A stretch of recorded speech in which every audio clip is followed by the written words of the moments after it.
Welcome to The Bridge. Fun conversations on culture, life, and everything in between. Welcome to The Bridge. We are a show that connects East and West. My name is Jason. I'm originally from California, but today we are in beautiful Wuhan, China. Today with me is Alex. Hello, everybody. This is Alex Shi. I am from the beautiful northeast part of China, and I am speaking to you today in Beijing, China. Find us where you get your podcasts. If you like the show, then consider pushing the like button or giving us 5 stars. Suggestions, comments, anything you would like to share? Email us at welovethebridge@gmail.com. We love the bridge. I'm so happy to be back. We haven't recorded in a little tiny space, so this is going to be a lot of fun. Right now in the United States, I think there's so many things going on. One of the big things is gas prices, and people are losing their minds over gas prices. Yes. I saw something really funny recently. There's 7-Eleven sells gas in the United States, and recently the prices were $7-Eleven, and I thought, oh my God. That's bad for people who need to buy gas, but it's also cute. And someone wrote in a post on Twitter, the prophecy has been fulfilled. I'm glad they're called 7-Eleven, not 7, what's the other one? 724, like 24/7. 24/7. Yeah, right. I guess it comes from a time when they were open from 7 to 11. I don't know. Anyways, so I wanted to talk a little bit about EVs. Actually, electric vehicles. Yes. So these are increasingly popular around the world. And right now, these kinds of vehicles, smaller vehicles or hybrid vehicles and EVs, you would imagine they're actually selling a lot better than usual. And the big gas guzzlers that people formerly were like, well, I don't care, I need myself my big truck, they are not selling as well. There's an article that I found on Market Watch. It's called, "With Sky-High Gas Prices, Dealers Suddenly Have More of These Types of Vehicles to Sell." So big SUVs and luxury vehicles, they can't sell them, and they're just sticking around the lots. Yeah. Do you have a car in China? Unfortunately, or maybe fortunately, I don't. I don't. I'm yet to get my driver's license, and yeah, according to my friends, based on how well they know me, they said, I'm sure they said that with all the kindness in the world, they said maybe it's a good thing that you're not driving on the road. Why is this? Could you elaborate, please? I am someone who walk into things when there's, when there's no one else in my way. Like, I have apologized to millions of trash cans that I walked into and lampposts. And of course, other pedestrians. And oh, wow. I have tripped over absolutely nothing. Just based on how I walk, people around me are saying that maybe it's good that you don't drive. But I think it's, it might be different. For me, maybe I'm not very good at navigating myself, but if you put me in front of a steering wheel, maybe I am better. It's a different game. I'm not sure. Actually, I kind of feel like you're friends on this. Wait, so let's walk back. I wanted to move forward, but this is just too interesting. Yes. So when you're walking forward, you see interesting things and then just look at them and keep walking. So you're like, oh, wow, a butterfly, but you just keep walking. Not even. I feel like if I'm just distracted, my friends wouldn't say that, but it just happens. I would be walking and talking like everybody else around me. And then all of a sudden I go, ah! And I trip. And so you're looking where you're going. I absolutely am looking where I'm going. And that just leaves my friends in absolute wondering of what's going on in my world. How do you hit a lamppost if you see it coming? I'm looking at where I'm going, and I didn't see things in my peripheral. And for some reason, I think I'm following some kind of gravity or whatever power there is. I'm looking straight, but I'm not walking straight. But yeah, that's probably the reasons why I don't have the confidence to get a driver's license yet. Wow. You used to live in the States. Did you have a driver's license there? No, that's another sad story, but that has nothing to do with me. I was in Charlotte, North Carolina for a year where I actually did a couple of driving lessons. I paid $400 for it, but I got my learner's permits, which did make me feel very proud of myself, and I felt like I could just flash that in front of my friends' faces. But in Charlotte, North Carolina, at least back in 2014, you're required to have a car insurance, which goes to, I think, $200 or $300 or something. The price is a little bit steep for me back then. You have to have that to get a driver's license. You have to provide a proof of car insurance to take the driving test. Wow, that's interesting. Yeah, at least that's what what my driving coach told me. And that was, maybe she was just working for a car insurance company as well. But when she told me that, I was like, I'm not going to be able to afford a car here in Charlotte and pay car insurance just so that. So all reasons taken into account, I didn't go through with my driving lessons. Oh, yeah. From north to south, east to west, people in China are chasing their dreams and leaving their mark. Want to know how they beat the odds and made a difference? Footprints brings you the true life stories of their journeys.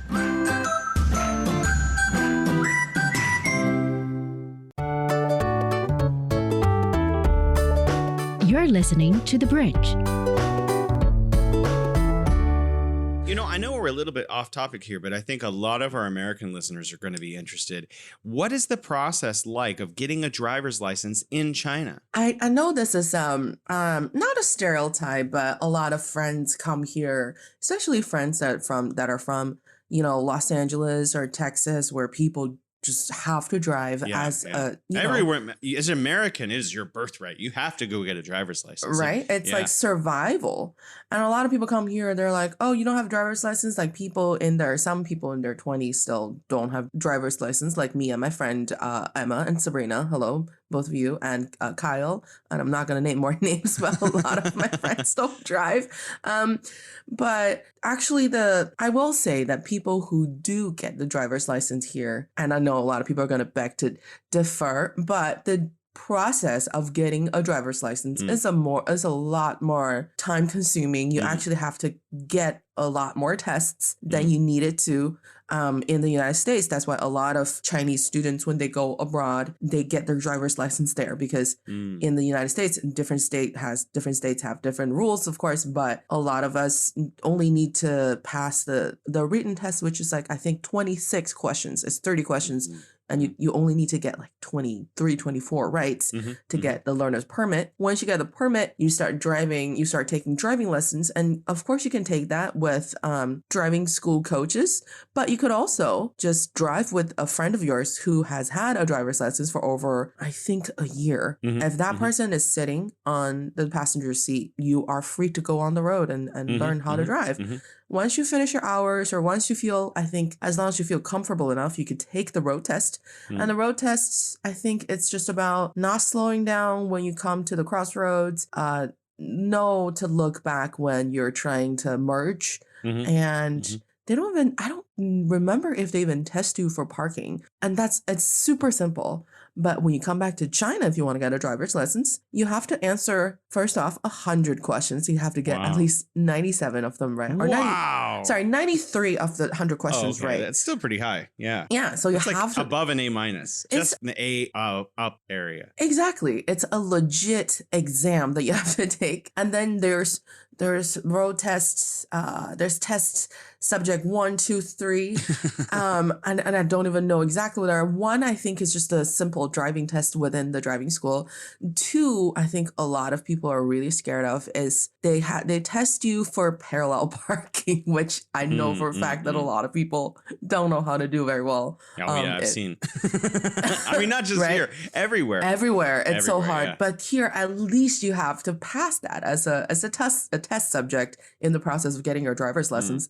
And third one is the road test, where you have to go, I think, go on city road and some sort of highway. And they kind of test you in a lot of different fronts when you're doing the test subject 1, 2, 3. A lot of my friends take 2-3 months, or some even longer, because they have to retake test subject number 2 over and over again. So I just feel like maybe that's why I feel like there's so much you have to do to just get a license in China. And I live in Beijing. It's a city where we talked about this in our previous episode. episodes before, public transportation is so accessible, it's so convenient. I think that's one of the problems that's hurting Americans right now is that there's not very good public transportation. Like maybe if you live in a city like San Francisco and you don't live outside, you don't have to commute into the city. If you actually live inside the city, which is, not that many people, it's only 700,000 people or something, but millions of people work there in some way or not.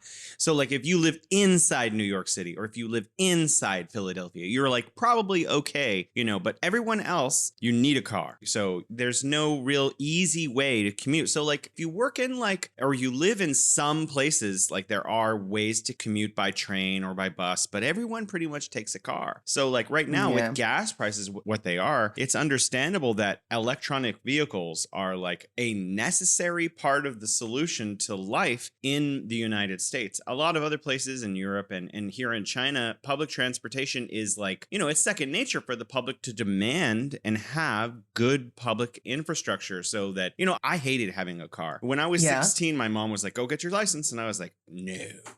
They eventually, they forced me at like 18. They were like, you have to, you can't survive without this. And they made me get a driver's license. They bought me a car and they were like, this will get him.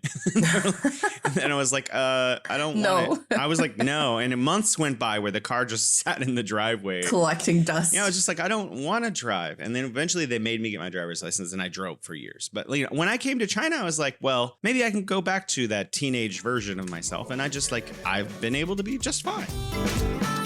Oh yeah. Experience the musical classics of the East. Mingle with the masters of Chinese music. 的这种美召唤的女因性。为蒙古民族被称为马背民族，小小二胡。 Music Talks. Witness the sound of antiquity and modernity.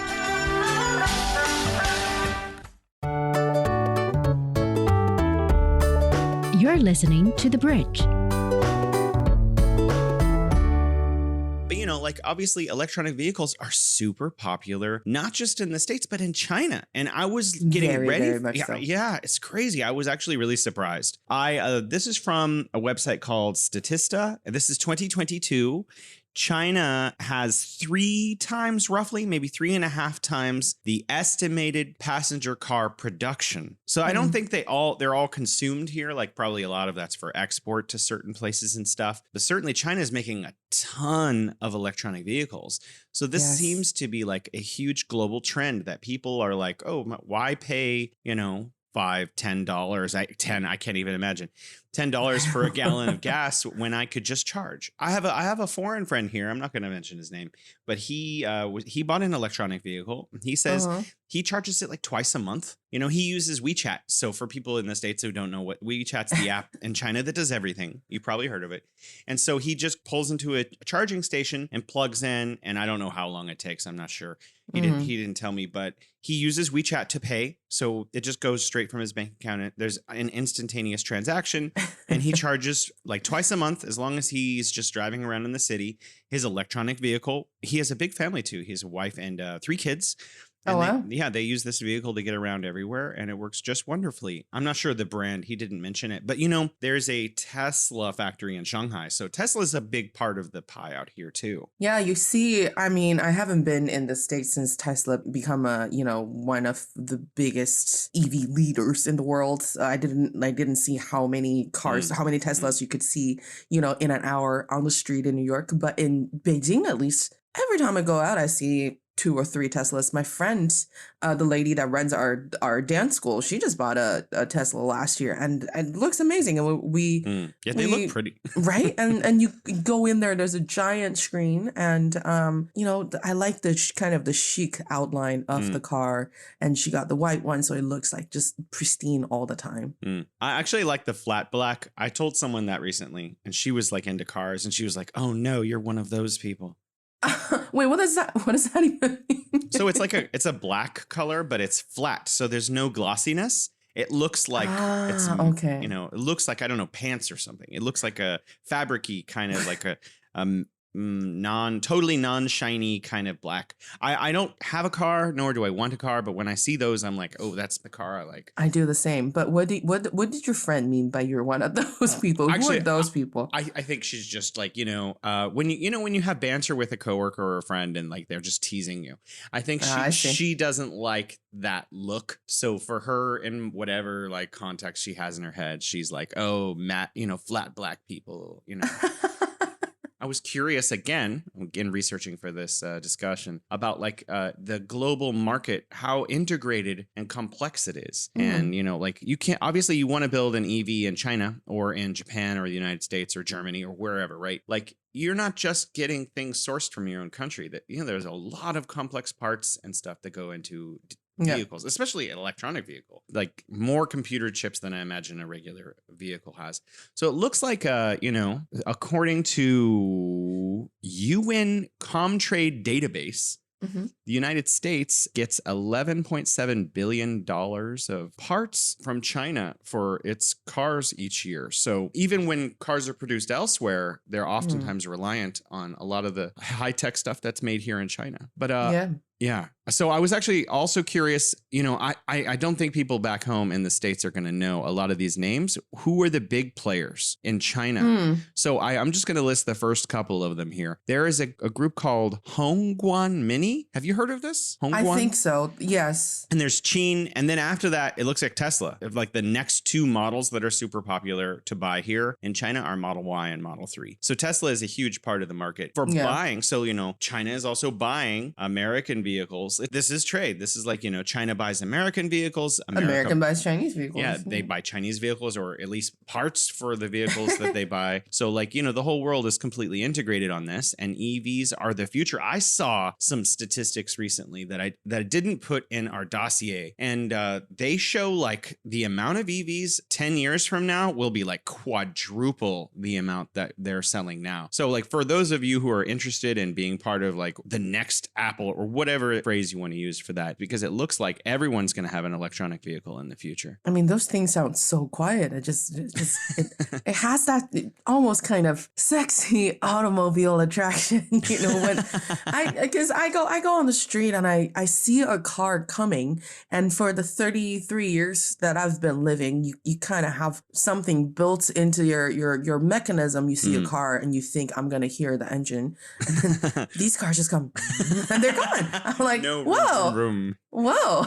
Really, they take off like crazy, like an electronic vehicle. They just go boom, like really fast to like high speed without the whoom sound, I guess. Yeah. So more like ooh. Yeah. But it goes real fast all of a sudden. That is a very good imitation of the sound. It sounds super quiet, and it has that, not everybody wants to drive a Ferrari. Well, you're not supposed to do clutch like that when you're driving a Ferrari anyways.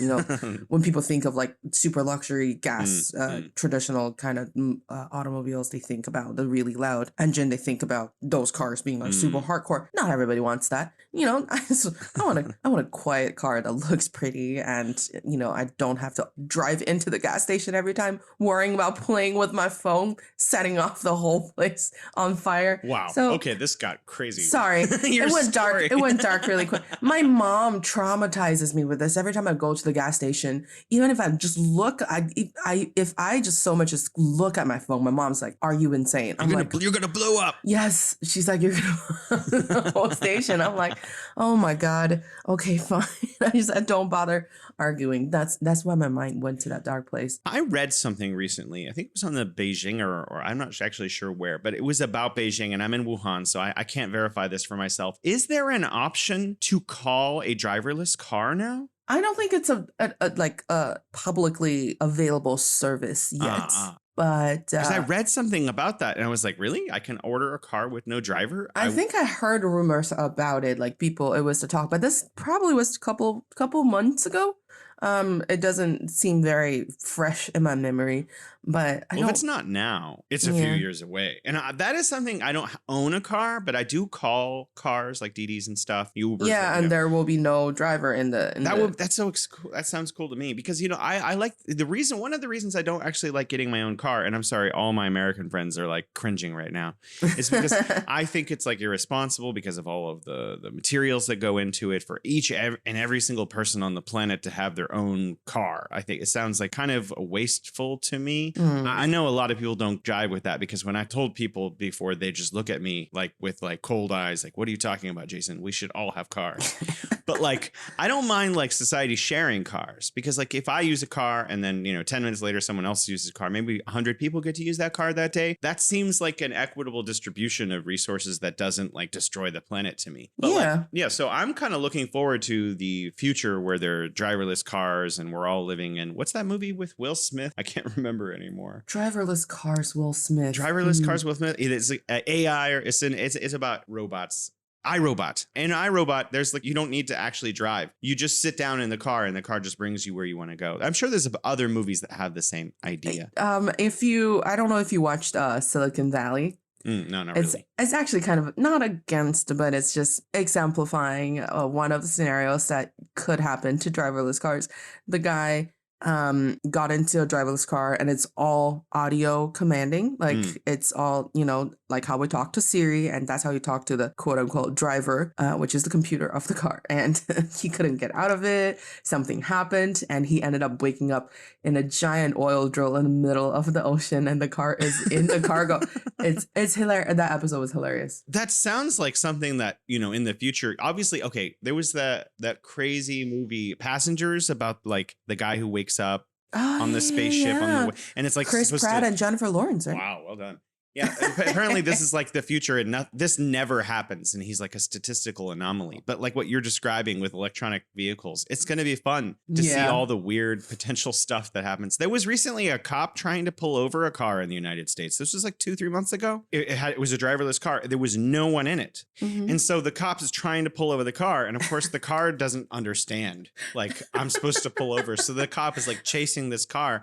It stops for a moment. So the cop jumps out and looks in and there's no one in there. And then the car takes off again and goes into goes into the block and pulls over. And apparently the car was programmed to do that because to drive away from police. No, that's what the police officer obviously thought. Like, what is going on? But hilarious. Like the car was like, I'm not in a safe space. I need to go somewhere safer. So it went another block and pulled over to a safe place. A car decided it wasn't safe. Wow, that's next level. So instead of listening to the cop, it made its own decision that this is not an appropriate place to be pulled over. And the police officer's like, please put your hands on the steering wheel. I am the steering wheel. Car goes, cow. So I'm sure that's crazy. All kinds of fun, exciting stuff is going to happen. Hopefully not anything tragic. Recently in the United States, one of the big problems over the last 6 months or a year because of like supply side problems, I guess, is that there's been a huge shortage of vehicles with people paying like for used vehicles as though they were brand new prices for used vehicles. So people going out and like answering ads and like competitors outbidding each other for their old used cars in the United States. And obviously this is now kind of flipped on its head a little bit because the cost of fuel is out of control. And so now people are trying to buy cars used and new, but they don't want big cars. So all these people who have these big cars, they can't sell them in today's market in the United States. It's not possible. And I'm wondering here in China, and maybe, you don't have a driver's license, so maybe you don't know what the cost of gas is. Is like inflation affecting the cost of gas in China? Do you know? Maybe I'm a little oblivious to the subtle changes because I know it's a different story when you have to drive, let's say like 40 miles to commute to work every day and you have to pay gas every couple of days, pay for gas every couple of days, you probably have a better idea about the changes. For me, at least I know I said a lot of my friends don't drive, but more of my friends actually do. And I'm not hearing a major complaint about gas prices. of course, I don't go look at gas prices myself because I don't drive.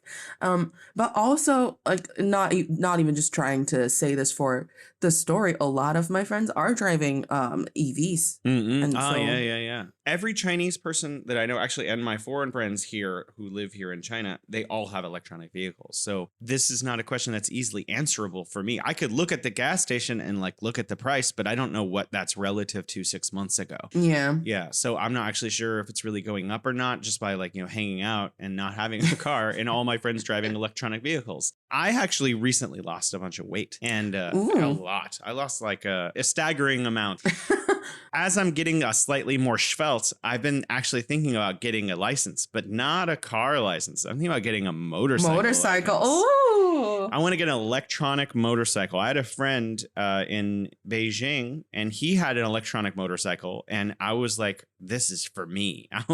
This is the next step. If I can get myself a little more svelte, just like 5 or 10 more kilos, I totally want to get a license and get an electronic motorcycle. Yeah, please, let's talk about your diet after the show. I would like to know. You know that thing where people eat? I stopped doing that. No, I'm just kidding. Wow, Jason. Brilliant. Yes. Brilliant idea. I figured this is the problem. No, I'm just kidding. We're not doing an episode about losing weight, so I'm not going to go into it. But I wanted to talk about inflation. Now, I don't want to brag because I don't want to hurt our American friends' feelings, but should be noted that inflation, while it's 8.6% in the United States, so say the experts, of course, a lot of people think it's actually much higher because individual products have increased dramatically more than that in housing and gas and all this stuff. But inflation in China, according to the same experts, is only 1.6%. Now, I can't attest for gas specifically, but like I do know that the goods that I buy have not changed cost. So I think this problem of gas seems to be uniquely focused on a lot of Western nations. Countries that are largely reliant on personal vehicles. Yeah, exactly. People like Canada, where you have to drive a big distance, Australia, the United States, where there's a lot of people driving. It's been United States has made good moves towards moving into electronic vehicles vis-a-vis other nations of its size and development. The thing about China, like all the other things that I can think of, is China all came into the game late. And so it has the advantage of like seeing what everyone else has done and doing things differently. That's exactly why I think the government is putting so much effort in helping the industry, helping EV manufacturers with subsidies. I read on the news that, there has been this great subsidy that's given to all EV manufacturers and traditional automobile manufacturers to produce EV cars. And it was supposed to end in this year, actually, and they're extending it to next year. And I know that China has been importing a lot of foreign talents as well, people that are working in traditional car design and stuff. And I think this is one of the reasons why EV got so much more popular. I remember when it first came out, when I was in high school, the idea first got around, and it was a more conceptual thing. Like, you don't need gas to drive your car anymore. But, the first couple of models that were put on the market, they're, yes, we know they're clean and they're good for the environment. It's good for our conscience as well. But they could, I think back then, they could only, each charge could only last about 300 kilometers, which is not very, if you think about, I'm commuting for Beijing from like Tongzhou district to Haidian where you work, then that's like, okay, less than a week or something, plus, traffic jam and the time that you have to just drive around. And it doesn't go very fast. That Vroooooom thing we were talking about earlier, they didn't have it back then. So people were like, well, yes, we know it's a better choice for a lot of reasons, but we still need our cars to get us from point A to point B a lot faster. But in recent years, you started seeing, like I said, I see cars coming by super fast and I don't hear that noise. And every time I've been in a DD, I've been picked up by these, how DD has different services. They have the express ones and the premium choice ones where you were guaranteed a very nice car. And bottled water. 2 free bottles. I think in the last 2 years at least, I've been getting, because sometimes I get on DD and I see, oh, it's not like a nice Toyota or a nice Honda or a nice Audi or whatever, but it's like this Chinese car brand. I'm like, I don't know, Rongwei, why is it in a premium car service? And when the car comes, I was like, oh, this is what we're getting into? Yeah, let's go. So the design has got so much better, and the function of it is, I don't drive. I'm not like talking about this from a car expert perspective, but for me, if I'm just a regular user who need a car as as my commuting method, then I don't know if which one is simpler or cheaper or nicer. Then I'll probably pick, if the price doesn't vary that much, then I'll probably pick the EV. And a lot of times the EVs are cheaper as well. In terms of actually having one, I was talking to my friend who is an owner. He was saying he actually wants to upgrade to a service. When you go into the charging station, you don't actually charge. You drive your car very carefully, where it laser guides your car over a hole in the ground, and a machine comes up and pulls your batteries out and puts a new battery in. So the whole change takes like a minute, and there are several advantages to this. Number one, you don't have to wait. Number two, you don't actually have to be responsible for your batteries. So like one of the big problems people are worried about is like, oh, what am I going to do when my batteries need to be replaced? That's going to cost me money and all this stuff. But if you pay for this service and with certain vehicles in China, I don't know, maybe this exists in other countries too, but this does exist in China now. And then you're never responsible for an old battery, because your battery's always being upgraded and updated by the company itself. So like that is no longer a problem for you. You're constantly, just every few days or weeks or whatever, just changing out batteries that are the responsibility of the service provider that you are paying. And then you just drive around basically and just pay the cost of the electricity and the service. That's almost like in those sci-fi movies where they're like, oh, now we have a machine serving human beings. You don't have to do anything. You just sit in it and I'll take you from, wherever you want to go.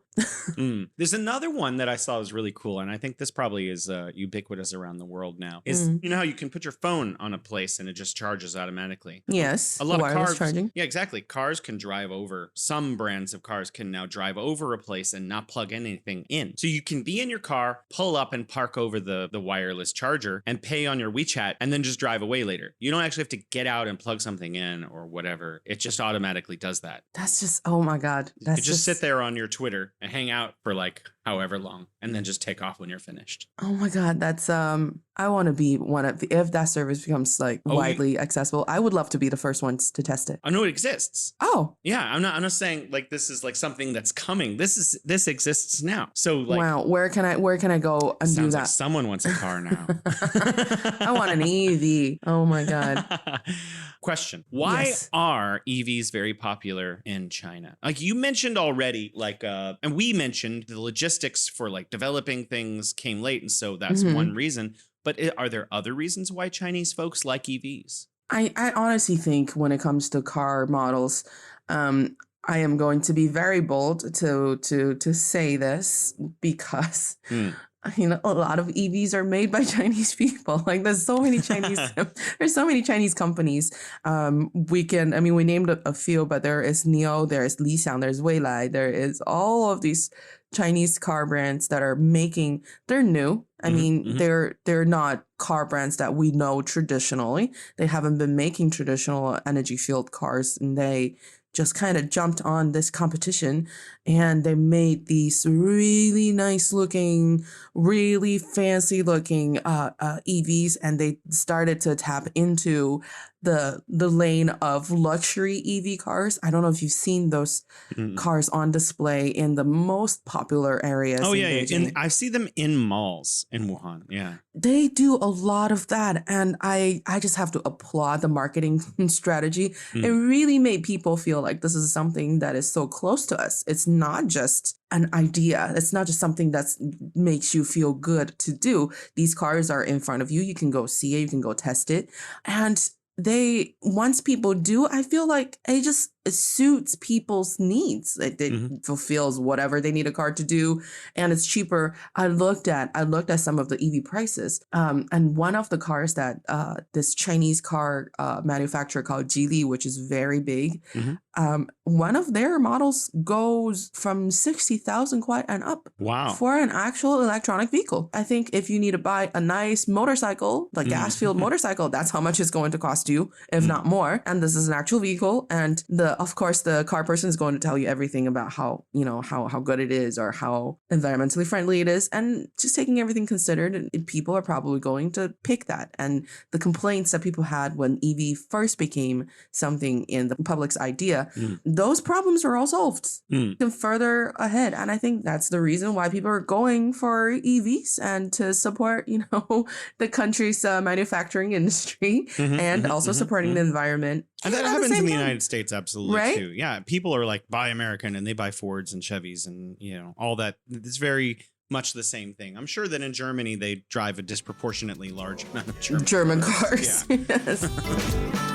Oh, yeah. Ever wondered what's actually going on in Africa through the perspective of an African? How are things really going between China and Africa? What's the narrative of this relationship? Well, get a perspective with China-Africa Talk. Hear from African diplomats, entrepreneurs, academics, Chinese natives, and more. Get on our wavelength every week to find out what's real with China-Africa Talk. Find us on Apple Podcast, Spotify, Google Podcast, and more. We'll see you there. You're listening to The Bridge. I keep talking about how China's public infrastructure is wonderful, but obviously that's not true everywhere. Like I'm in Wuhan, and we're in a province called Hubei. But if I live in the sticks of Hubei, I definitely need a car, if I want to get around. So obviously there is a huge market in China for buying electronic vehicles. Like if I live in Wuhan, it's an option to have a car. But if I don't live in Wuhan and I live in Hubei, it's not necessarily an option. Like having a car is an idyllic way to get around, and so it's necessary, and people need these kind of things. And increasingly, if you're buying domestic, and there's so much competition for EVs, like things are affordable. You mentioned 60,000 and up, but there are brands that are not posh that you can get them for cheaper than that, for sure. And you know what? A lot of people drive scooters, electronic scooters. So like inside of Wuhan too, there's tons of scooters everywhere. Oh, I've seen the scooter scene in the South. It's a different world. Well, I also saw that in, everywhere in Southeast Asia and like this whole area, like there's just electronic scooters. I see whole families in other countries, like, you're in Thailand and there's like 3 people on the same scooter.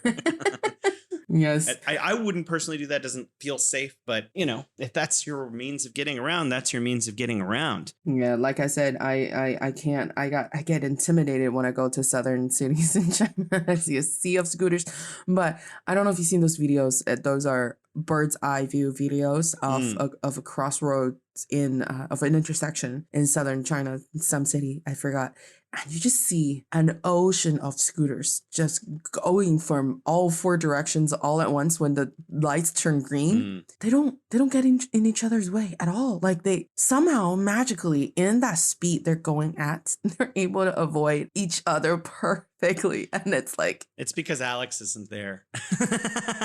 Oh wow, Jason! Now you just sound like my friend. Sorry, I guess that makes, but it's true. I would be the one that's kind of like not necessarily stuttering in the middle. You seem to think you're going to have a magical transition to not bumping into stuff when you get on wheels. So maybe you should try, scaling up. Start with skates. I actually, oh my God, why did you say that? I actually did. Oh, did you? My friend got a skateboard. It's a longboard, and she started skating this during May, and I was super scared about it, and I couldn't even just try to stand on it. Yeah. And then I finally knew how to stand on the skate, stand on the board, and our other friends came out the other day, our friend Danny and Christine was able to just get on it instantly. And I was like, oh my God, this is so much peer pressure. If I don't get on the skateboard and start skating now, if I don't take that step, I'm going to be the person that's the worst at skateboarding in my friends group. So this isn't high school. We're always in high school, Jason. We're always in high school.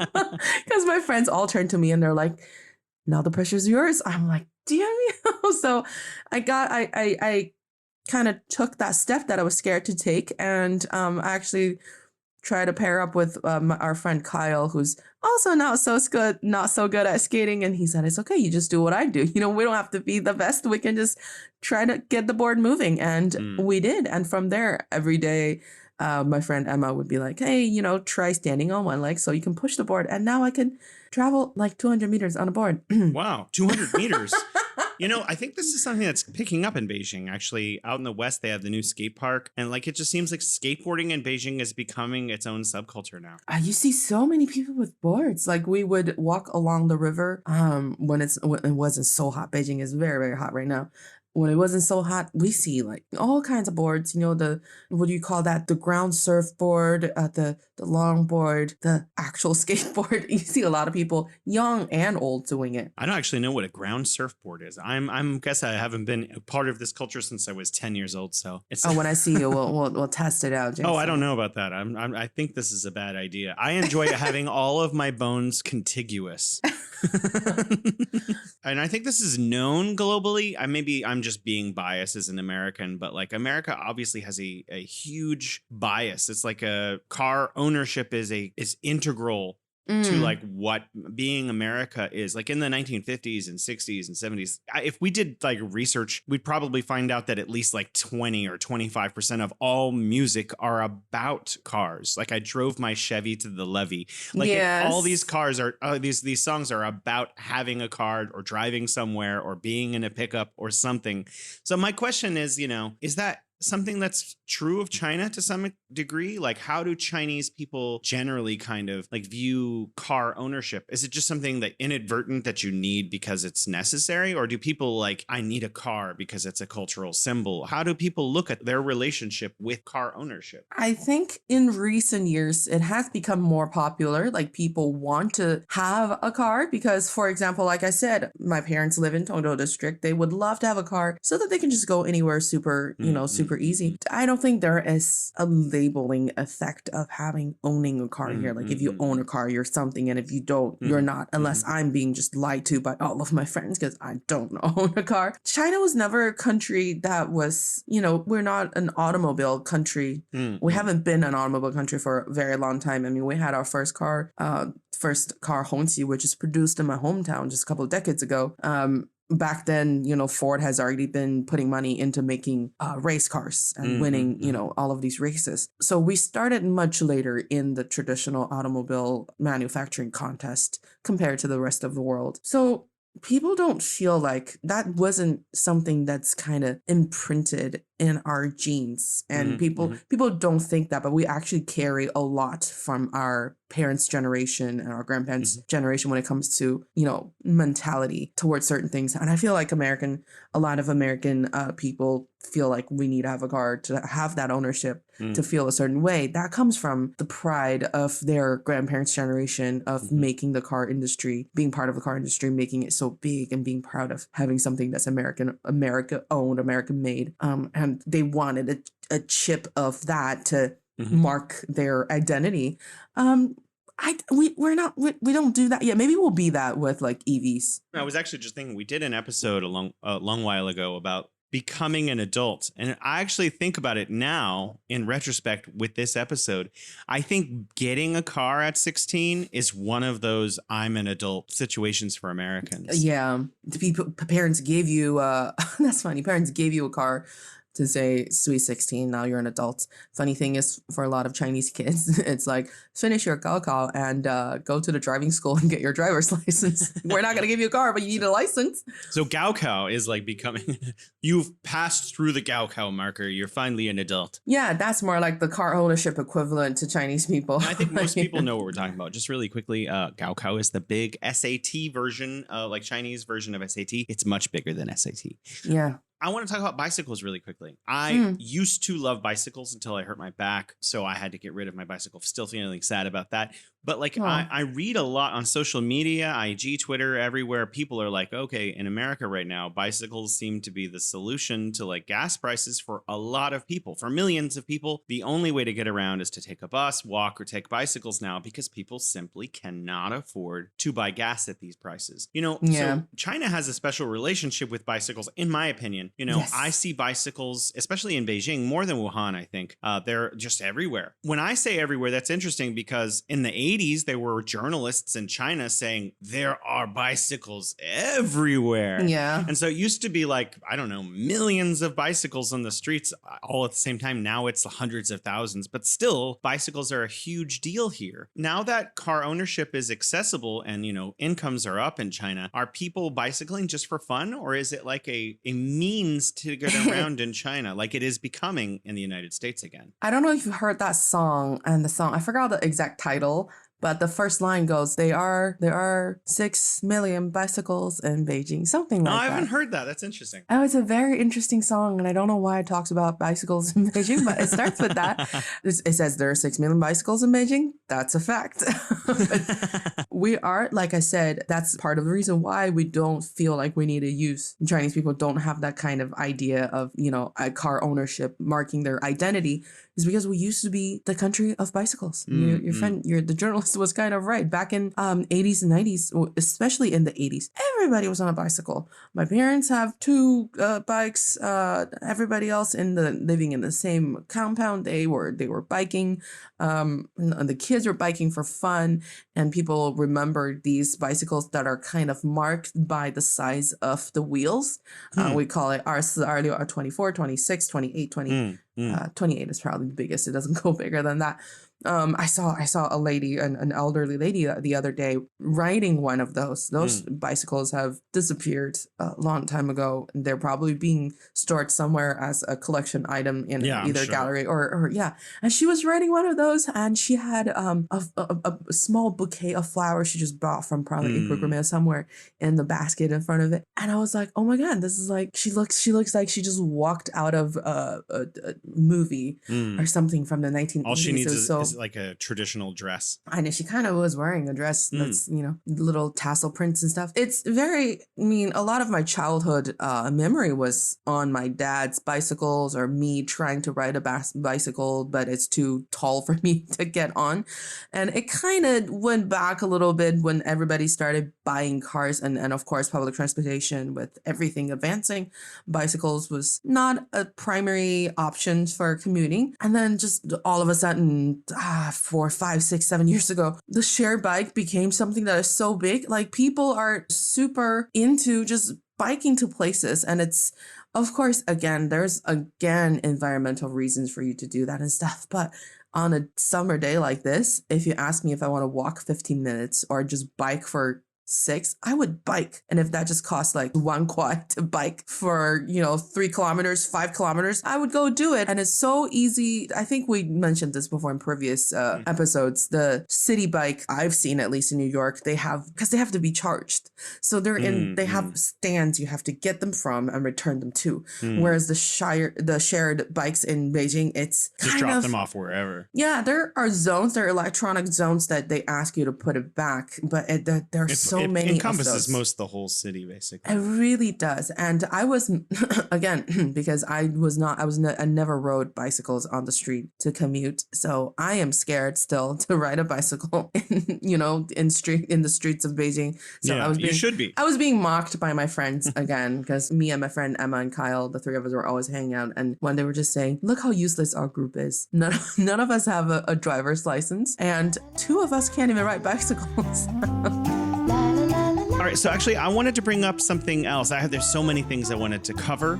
Obviously, gas prices ebb and flow, so maybe cheap gas is going to come back around in the United States and elsewhere, depending on like how it's produced. And I hope it's people's livelihood. Yeah, and I think EVs are a part of that solution, because if more people are buying EVs over the next 5 years or so, gas prices should go down because there'll be less demand. I'm not an economist, but that makes sense in my non-economist autonomous head. But I wanted to talk really quickly about the cost of diesel because, you know, obviously diesel is one of the products that comes out of crude. And so like it's also really, really expensive. And truckers, and we talked about this in previous episodes, are already scraping by in terms of like logistics, things moving around and stuff.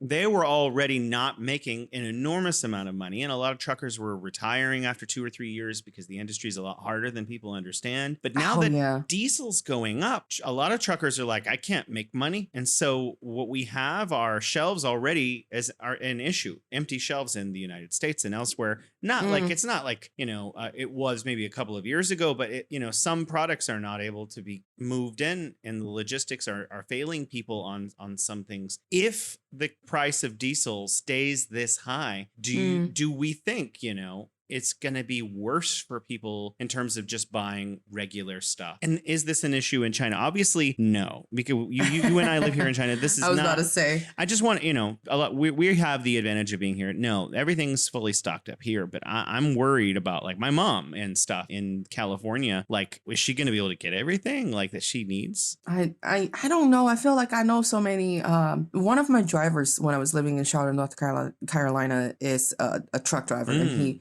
he's home maybe like twice a month because he just has to be on the road. We should constantly. have him on the show. I know. I mean, I lost touch with him, but I would love to have him tell his experience. And there are Haitian immigrants as well. And he was making, I think he was making barely like $1,000 per month. And he has to support his family because he has 2 sons, and they were living in an apartment compound that's a little nicer because he wants to provide. So he has to just be out constantly. And I know that there are a lot of truck drivers that are doing the same here as well. I don't personally know them, but I know that the gas price, like the diesel price, is a little higher. But I just, for some magical reason, I just like, okay, I read news about the gas price being, you know, a little high, a little low. Doesn't seem like it's cutting anybody's livelihood off because of that. Well, yeah, here in China, it doesn't seem to be a problem. You know, a lot of it is that things can be shipped via high-speed train. So like only like vegetables and stuff are really shipped in from the countryside, and most of those go to the city nearest them. So logistics are not the same as they are in the United States, where like you buy pineapples that were like grown in Guatemala and then they were shipped to some place in like Bangladesh to be canned and then shipped to the United States, like your local grocer. It's not really the same issue. Yeah, I just feel like logistics, because China has so many people. There's so much demands for all kinds of goods, and there's so many different places. Some cities, I mean, I know this sounds like we shouldn't explain it, but a lot of people really don't know that there are places that are in the mountainous areas, there are places on the plateau, there are places that are by the river. So when it comes to geographical locations and conditions, it's so different. And the whole, courier service, logistics service in China, it's been around it went through like a booming period in the late 80s, 90s, when the public owned system and the private courier service were kind of battling, and they came to this super harmonious state where they work with each other and they complement each other. So I feel like that part is just so well covered by that system that's already been in place for the past 30 years. I'm not even, I just don't feel like it's going to be shaken to affect that it's going to a place where it's going to affect people that are on the receiving end of that service in a greater scale. So I kind of want to tell a story really fast. Yeah. We are running out of time. But I was on a high-speed rail, and I was going through Shandong, which is one of the provinces in China. It's a coastal province, not too far from Beijing. It's about halfway between Beijing and Shanghai. And I was traveling by high-speed rail out to the tip of the peninsula, and they were about an hour and a half or 2 hours traveling at 300 kilometers an hour. So we're going really fast, like over like 200-ish miles an hour. And I always had a fascination with like domes and like, indoor growing facilities. Yeah. This was an hour and a half of looking out the window nonstop. As far as my eyes could see, there were these plastic and glass farm domes everywhere. Every square inch of the countryside was covered in farms that were able to grow things in any season, whatever kind of thing that you want. So you could grow and depending on how you maintain that particular dome or that particular, indoor farm area, you could grow anything. And it was just, I can't imagine how much food is grown there. But like, you know, China can source a lot of its own necessary staples. So like most of the stuff that China imports are like cornmeal and just soybeans, that kind of things to feed livestock and stuff. But it's capable of producing almost all of the food that it consumes. And there's this idea that has come out in the last few years of dual circulation economy. China wants to export and import, and is one of the biggest. It is the biggest exporter and one of the biggest importers in the world. But it's also able to consume its own products. So one of the things that has protected China, and one of the reasons it only has 1.6% inflation, is because a lot of things are made here, and it's capable of taking care of its own needs. Obviously, a lot of people want to buy a fancy Mercedes or something, and so they do. I mean, I would love one. But nice. So a lot of people do that, but like, you know, China, in terms of like daily necessities, I even heard recently that they're going to start growing, or they have started growing coffee in Yunnan, and I'm actually really interested to taste this. I want to have some Yunnan coffee. I mean, if we're gonna have a coffee episode, I would love to talk about it. It's and let me just very, very kindly, quickly correct you a little bit. It's not recently. The Yunnan coffee business has been there for a long time, and recently it kind of gained more attraction because there is a shortage, or there is an environmental climate concern from the other big coffee producing countries in the world. And Yunnan coffee, because it's local, it's easily sourced for people that need coffee beans, and their coffee beans are actually really, really good. And Yunnan's also very well known for their mushrooms. I'm sure you've heard. Oh yeah. And they also make really, really good hams and bacon. Chinese hams and bacon. When it comes to food, I have endless knowledge to share. But try the Yunnan beans. I'm absolutely going to. All right, that is all the time we have. Alex, it's always a great pleasure to talk with you. And likewise, Jason. See you soon, or talk to you soon. Talk to you very soon. Bye-bye. Bye-bye. Oh, yeah.